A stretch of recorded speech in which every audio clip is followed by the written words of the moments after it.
Welcome to the Gods of Tomorrow podcast, where we discuss religious deconstruction, secular humanism, political activism, and epistemology. Together, we explore how to solve human problems with human solutions. We deconstruct, we activate, and then most importantly, we live our fucking lives.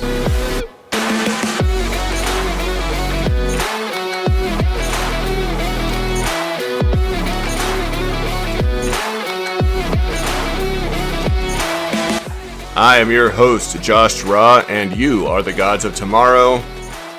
All right. Let's do this shit.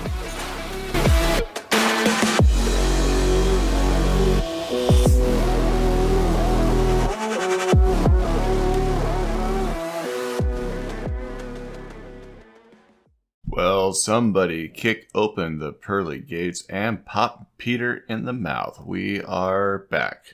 Episode 5, talking about women's rights and the Abrahamic patriarchy. My name is Josh Raw. You can call me Josh. And I can't believe I'm doing a topic like this early on in the podcast, but with the current circumstances of the potential Roe v. Wade being overturned by the leaked Supreme Court document, and today being Mother's Day, it just seemed appropriate to bring up this topic. But I'll be honest, I wish that I had the rights to share Bo Burnham's comedy song from his Inside special that he did on Netflix, where he talks about being a special kind of white guy, being self-reflected, wanting to be an agent of change, using his privilege for the good, and how he should probably just shut the fuck up. Because that is how I feel right now. I am a white, straight, cis male, very much embedded within a patriarchal society. And I don't know that this is a microphone that I should be holding. I look forward to bringing on other individuals on the podcast to explore topics like these that really should have the platform and the stage to talk about them. But here I am, bringing this up, talking about the patriarchy, women's rights, and the influence that religion has on this particular topic in our Western culture. Now, we know that the world was not always patriarchal. I mean, some individuals will argue that men have always been dominant and have always held sway in the social world, but many historians have noted that the patriarchy is not a natural state of affairs, and that male dominance has only truly come into existence between 10 to 12,000 years ago. It is thought to have coincided with the introduction of agriculture and militarism, but we're really just not 100% sure.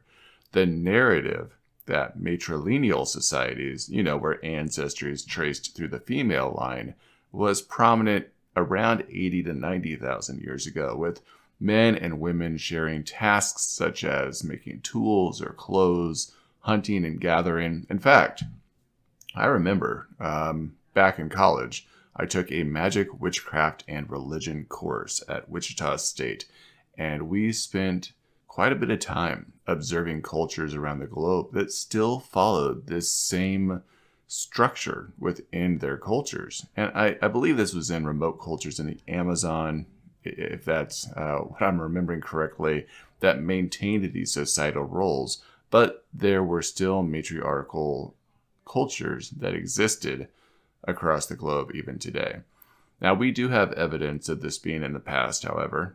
There's the Çatalhöyük, Turkish town, dated somewhere between 6260 to 5720 BCE, that showed a long period of an equalitarian society with evidence for a slight dominance for the mother goddess. We also have seen Mesopotamian societies in Sumerian city-states that had early forms of matrilocal marriages and dominance of their own mother goddess between 3500 and 3000 BC.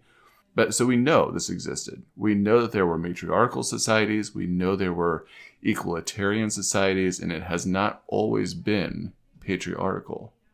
I'll reiterate that we have no universally accepted explanation for how the patriarchy developed. Engels and Marxist feminists will usually tell us that women's subordination came due to economics that developed with the formation of like private property and a desire for men to maintain their power and pass it on to their children. There's another theory that is developed from the need of men having a psychological need to compensate for their inability to bear children.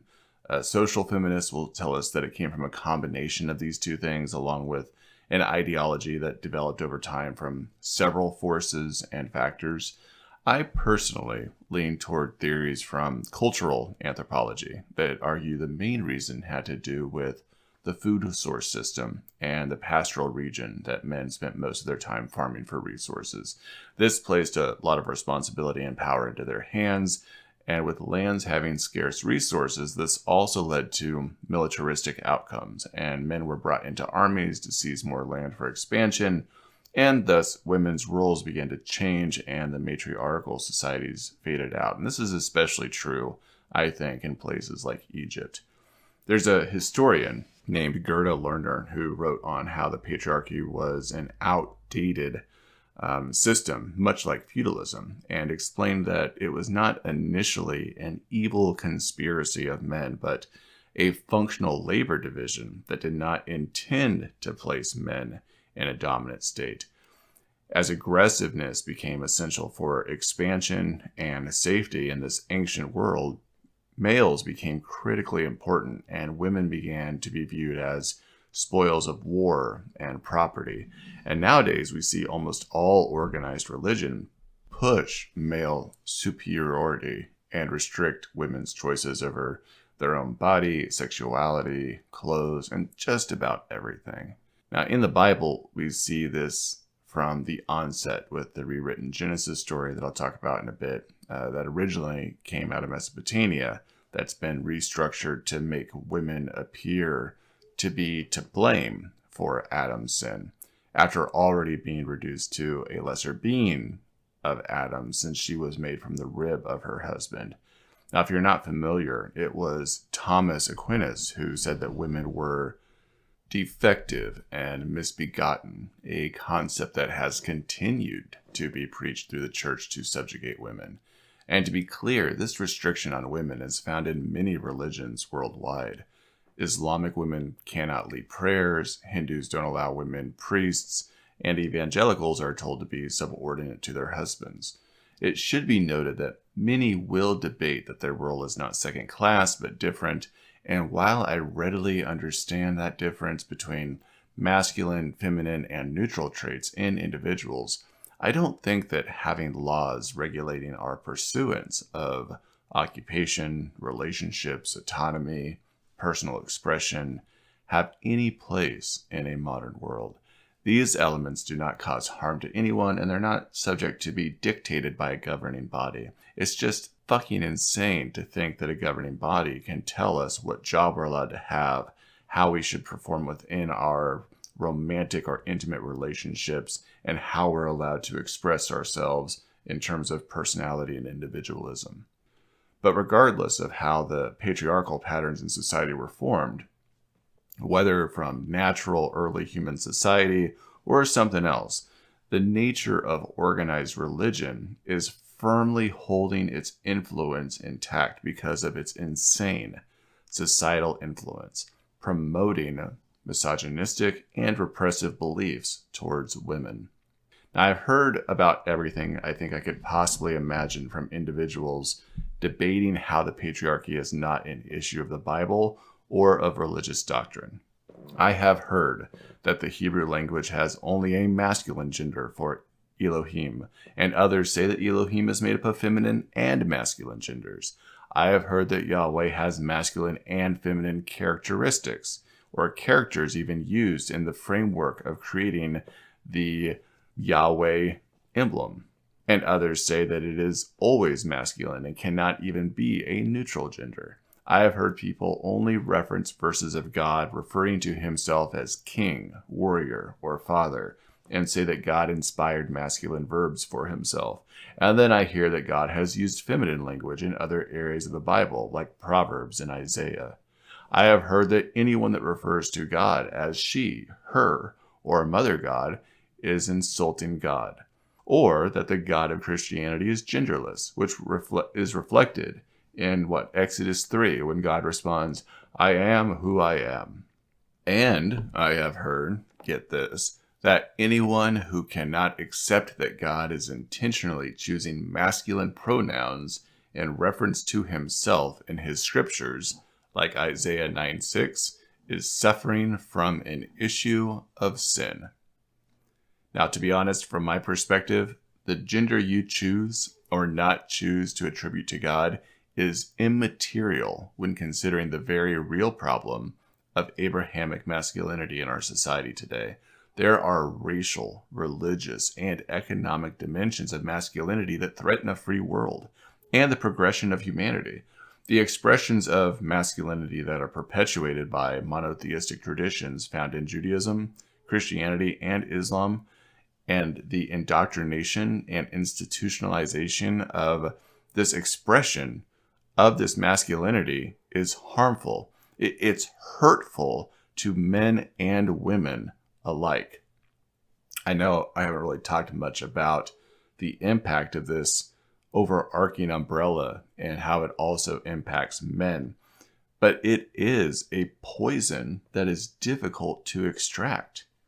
And our sons are also in danger of being injected with lifelong beliefs and opinions that damage their capacity to even fathom the suffering that they inflict on others by upholding this deceitful doctrine. As a male, and this is probably the only place that I am probably most liberated to speak on this, I can say how challenging and difficult it was to rewrite the indoctrination placed on me by a church and what it meant to be a man and how I was meant to express my masculinity as a man in a culture that is just completely wrought with Abrahamic masculinity at its core and being the driving force in teaching many of those in our culture what it is to be a man. And I want to give a little insight into this. Have you ever read the set of beliefs that are upheld by the Reformed and Evangelical Protestant Christianity concerning gender relations? There's these tenets of biblical patriarchy, which are determined to preserve as much of the patriarchal structure of the Old Testament as possible. And yeah, this is a real thing.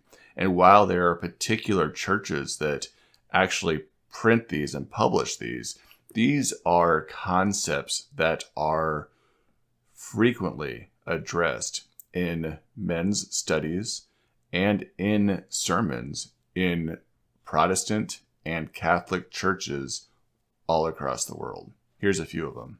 God ordained distinct gender roles for men and women as part of the created order. Or, a husband and father is the head of his household, a family leader, provider, and protector. I got that one a lot while I was in the church. How it was my job to oversee my wife and all of my children, and if there was any evil or sin that was taking place in my home, it was because I was not being strict enough in the way that I was engaging with those within my home. Here's you another. Male leadership in the home carries over into the church. Only men are permitted to hold ruling positions in the church. A God-honoring society will likewise prefer male leadership in civil and other spheres. How about a woman was created as a helper to her husband, as the bearer of children, and as a keeper at home. The God-ordained and proper sphere of dominion for a wife is the household and that which is connected with the home. Or that Christian parents must provide their children with a thoroughly Christian education, one that teaches the Bible and the biblical view of God. Or that women aren't allowed to vote or should not vote, that higher education is not important for women, or that unmarried adult women are subject to their father's authority. These are things that are upheld by biblical patriarchy. And like I said, while not every church may have these in print or directly given to men within the church, they are talked about frequently. How the fuck did we get here? Well, in my third podcast, I talked a little bit about Yahweh and how he was initially worshipped by the Edomites, the Kenites, and likely the Midianites. These were tribes among the Canaanites. Yahweh was possibly worshipped by these nations before the Israelites. Genesis 36:31 tells us that Edomite monarchs ruled before any Israelite king. The Canaanites were subdued and remained in the land and gradually were absorbed into the Hebrew nation. This is the important part that I'm getting to. Those old shrines became shrines of Yahweh, and tradition changed its origin to Abraham. This is even detailed in the Old Testament. Now, there's a lot of debate about when the earliest manuscripts were written, but it's accepted that men were permitted to teach and learn the scriptures to teach them to others, and women were not given the same opportunity. This was a way for men to remain in power and choose which scriptures to read and how to interpret them. Without a doubt, the early Judaic cultures were patriarchal. The number of verses in the Old Testament speak for themselves, and this may have been a result of the cultural changes like we talked about in the beginning of this episode, which impacted the sexual hierarchy, which impacted how the Bible was scribed. But for me, the fact that the traditions were changed to Abraham of pagan societies and the temples were torn down and rebuilt as temples of Yahweh, and they rewrote those traditions to being Abrahamic so that the feminine source of some beliefs were erased and rewritten to capture this Abrahamic God, is so powerful in terms of how that's impacted us into moving into a patriarchal society. Let me give you an example. The retelling of Genesis chapters 2 and 3, where women became to be viewed as evil and a source of evil. We know that these verses, or these stories, were originally a Mesopotamian story of the serpent and Adam and Eve and the creation of man, and there was more balance in those in terms of women being that creative power in the beginning. But they were rewritten. They were rewritten for this Abrahamic God. And we began to see that women, again, were viewed as evil and a source of evil. Apocryphal and pseudepigraphal material like Baruch and Sirach and the Apocalypse of Enoch and the Book of Jubilees and the Book of Adam and Eve helped form this conceptualization of women being inferior to men by design. These biases, these interpretations continued in writings of the New Testament, including 2 Corinthians 11:3, 1 Timothy 2, verses 9 through 15, and 1 Peter chapter 3, verses 1 through 7. It was also found in the writings of early church influencers like Augustine, Aquinas, Luther, Calvin, Knox, and for centuries, this has formed the idea that women should be subordinate to men. But I want to point out that much of this was reinforced too by Hellenistic Roman worldviews, which believed women to be subordinate to men. Cato, in his History of Rome, says that women should not conduct any business without a guardian, and that men are superior to women. Paul captures this same sentiment in 1 Corinthians 14, verses 34 and 35. The Hellenistic Jew, Josephus, also shared this. He said that women should be submissive and directed by man, who God has given authority. These patriarchal beliefs, I believe, began in Judaism. They were rewritten within the scriptures to give this understanding of men being above women. And then it was reinforced at the beginning of Christianity and from the influence of Rome. And it has continued for centuries. Now, even now, we have seen that many religions present women as temptresses who distract men from the serious business of worship. Women are frequently given roles of nurturing, caring, and giving birth. And when we read the text, we see male gods, male prophets, male angels that are written by men and interpreted by men. Now, I do think there is evidence to show not all of those texts originally had all of these different entities being men, but now those texts all reflect males, masculinity. There are rules in religious organizations on contraception, abortion, marriage, and divorce, and they're primarily aimed at women's rights, not men's rights. Women are excluded from positions of authority in many religions, And there's also this traditional gender division of labor in most organizations. Karen Armstrong in 1993 argued that it was the development of monotheistic religions with their all-powerful male gods, such as Judaism, Christianity, and Islam, which imbued religion with a patriarchal and sexist core. She points out that various goddesses and priestesses were replaced with male prophets. Nawal el-Saadawi argued that religions are not the direct cause of women's exploitation and oppression, though they are often the tool employed to this end.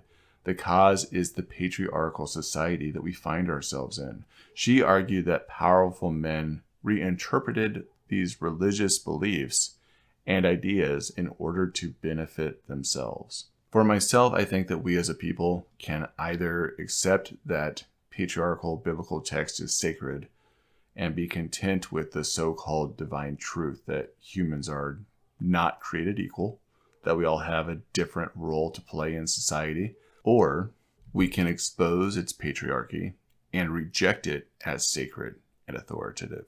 I think we should all be intolerant of this shit pie of an ideology, and we should be banding together to make it known that this patriarchal concept has no place in a modern society. It should not be in our schools, our communities, within our laws.